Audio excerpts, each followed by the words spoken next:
Hello, my beloved. For whoever's out there, just wanted to launch tonight and I welcome you and I thank God for the opportunity. Just wanted to talk about something kind of simple in a way. It's not the end all to be all, but it is something that I'm hoping will be helpful to some that may find it beneficial to have somewhat of a plan in terms of how to deal with struggles and challenges because those are coming a mile a minute now. Everything is just crazy. We don't know who to trust when we seek information from them. And so, therein, it is really important, I guess, that we get a sense. And if you hear TV in the background, it's in the other room. My wife's watching TV. In any case, I wanted to just talk for a few minutes from this idea of how to face challenges in 3 steps, basic steps. It's not quick and it doesn't resolve every possibility, but it's something that is helpful, as a framework to think about. And if you want to comment, please feel free to do that. Uh, appreciate it. Appreciate it.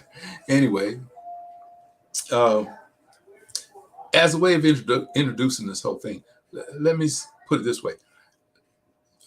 Sometimes we tend to oversimplify very complex things, and out of habits, that we develop. Living life is basically kind of devolved into a habit. We're used to finding things in places we've gotten accustomed to. For example, it used to be that if you wanted to eat meat, you had to go kill it and, gut it, butcher it, etc. But now, we go to Kroger's or something like that. We go to Walmart.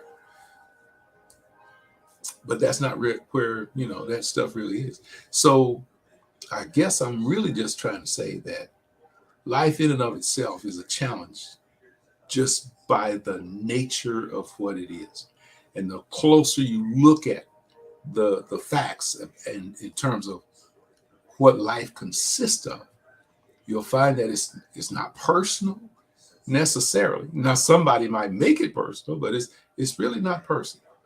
If you get caught in a tornado, the tornado wasn't chasing you. You know what I'm saying? It was there doing what it does, and you just happen to be in the wrong place at the wrong time.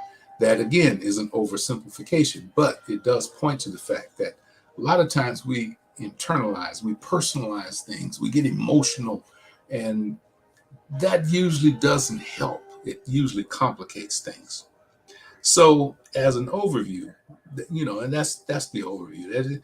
Life is fundamentally impersonal, and we complicate our decision making when we try to make it too personal. So I'll just put it out. And again, if you want to comment or whatever, you're more than welcome to. First thing that I would like to, suggest to us is that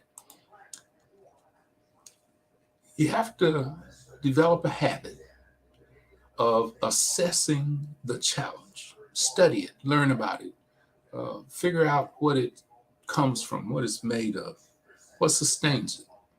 Why is it a problem? Is it a problem just because you feel like it, or is it a problem because there are some structural issues that have to be dealt with or confronted, whatever it might be, or avoided? I don't know. But assessing is just really, really important because we tend to sometimes uh, make decisions too quickly. We have not amassed the uh, right kinds of information, and that includes our personal and relational information. My wife and I have been married for 40 plus years, and sometimes we kind of assume that we know what the other one is talking about, And that may not be the case. I know my wife gets mad at me often for doing that. But it's just something that we tend to do. We over personalize things. I recall when I was a kid, uh, Dr. Smith and his wife used to take all the kids in the neighborhood to the beach in the summer. First time I went, we went to the beach. I'm sitting there in the sand, and I'm digging a hole in the sand, and I'm finding these little things that are hiding in the sand. And then the water got to me. The water got to where I was sitting, and then I moved back and started digging another hole. Water came there. Moved back again. I didn't know what I was doing, but then that was a problem because I wanted to dig this hole to find these things in the sand.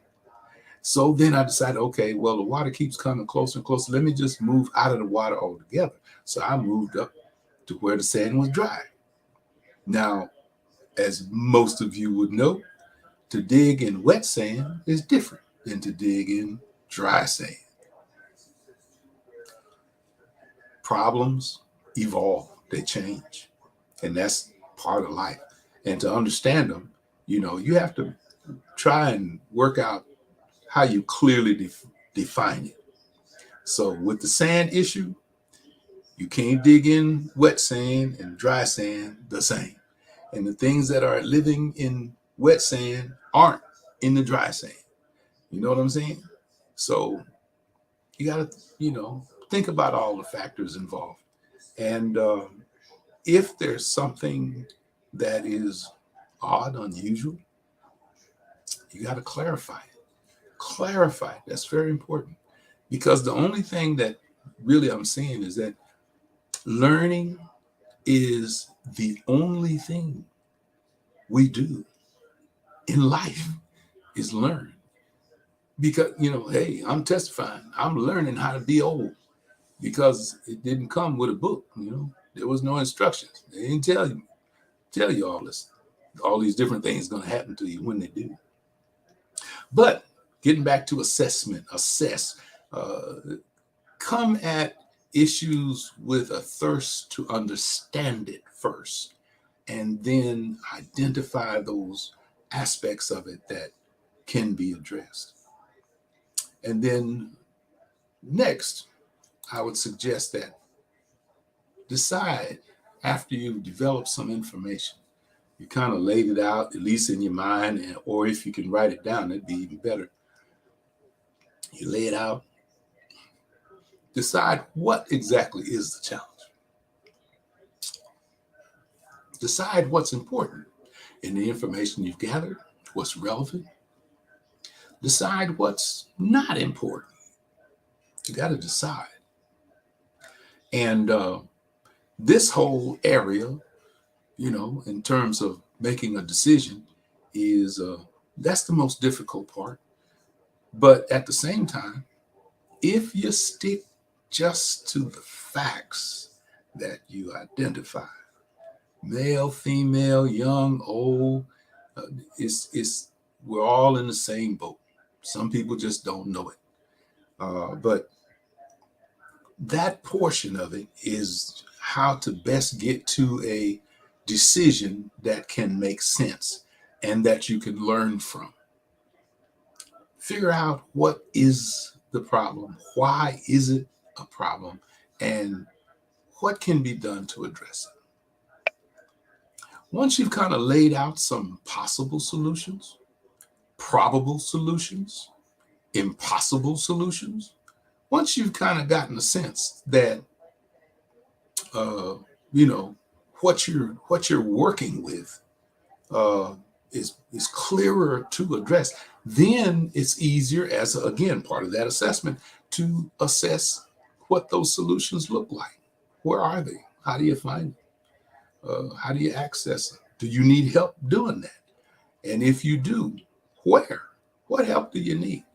And I for one, I would really discourage being shy about, being in search for answers to specific questions. It's very important. You got to get clarity. And again, this is a process.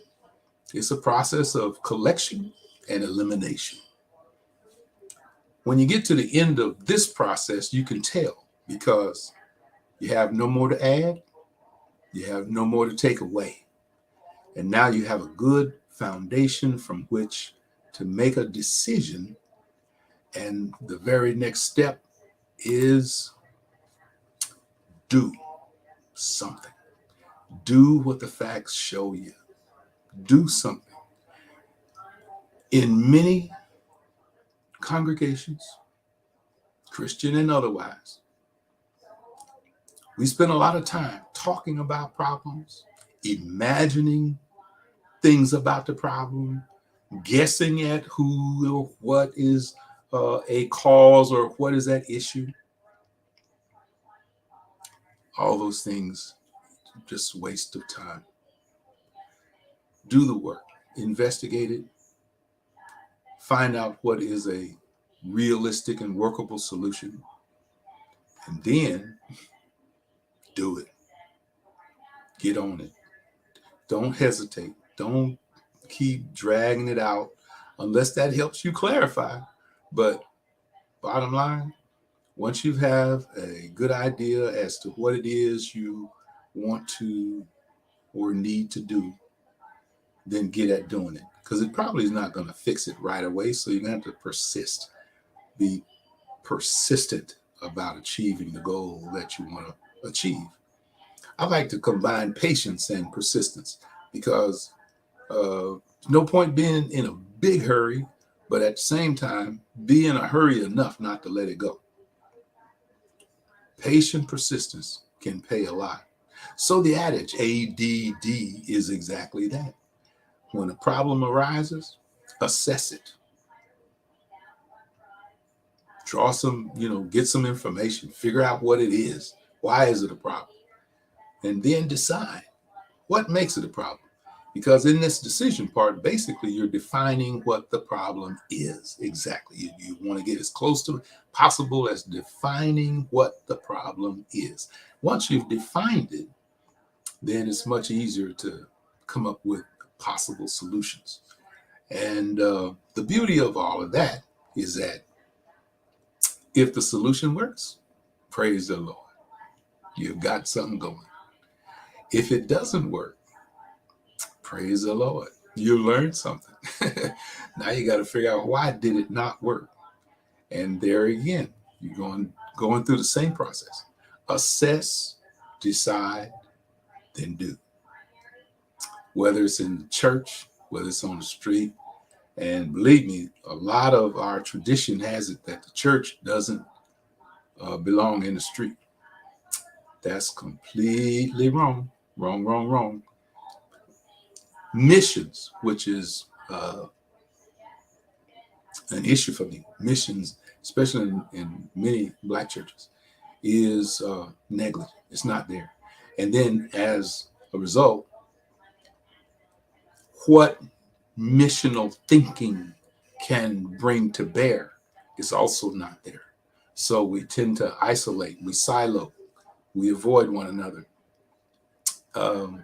And by doing so, we avoid finding solutions to problems that we share in the community. So basically, that's all I wanted to say this evening. Just wanted to be brief. I hope it's not silly or crazy, but we will go further than this and we'll explore a little more into areas as to how we can make things better for everybody. I have a favorite saying. What's good for everybody is good for everybody. So we just got to get with it. Thank you for listening. I love you. Y'all take care. And this is me saying good night.